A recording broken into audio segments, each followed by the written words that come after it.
بسم اللہ الرحمن الرحیم، السلام علیکم۔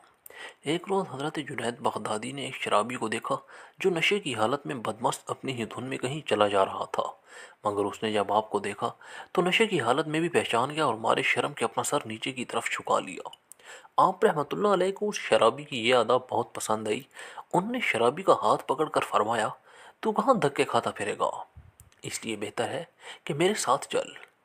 چنانچہ ابو عثمان نے اس شرابی کو اپنے ہمراہ لیا اور گھر لے آئے۔ اپنے ہاتھوں سے نہلا دھلا کر اسے خرقہ پہنا دیا اور پھر اس کے حق میں دعا فرمائی کہ اے اللہ، جو کام میرے اختیار میں تھا وہ تو میں نے کر لیا، اب جو کام تیرے اختیار میں ہے اسے تو انجام دے۔ ابھی آپ دعا مانگ ہی رہے تھے کہ شرابی کو یوں محسوس ہوا جیسے اس کا نشہ ختم ہو چکا ہے، اور ایک اثر انگیز روشنی سے اس کے دل و دماغ روشن ہو گئے ہیں۔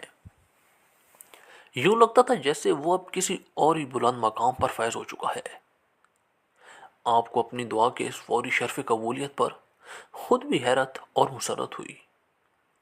حسن اتفاق سے اس وقت آپ کے ہم نام بزرگ صوفی ابو عثمان مغربی بھی وہاں پہنچ گئے۔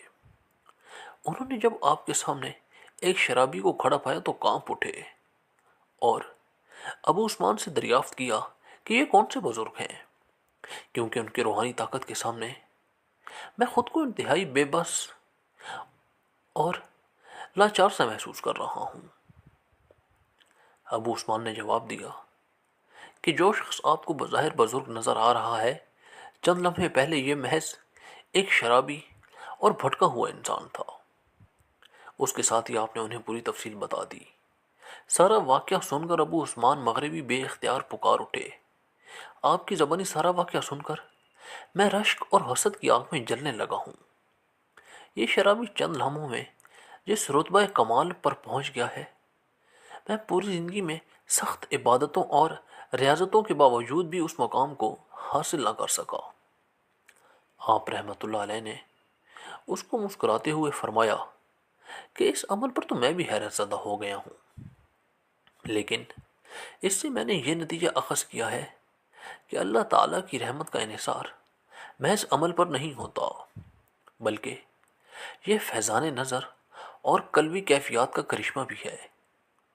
ایک مرتبہ حضرت جنید بغدادی رحمۃ اللہ علیہ نے دیکھا کہ ایک شخص کو سولی پر لٹکایا ہوا ہے۔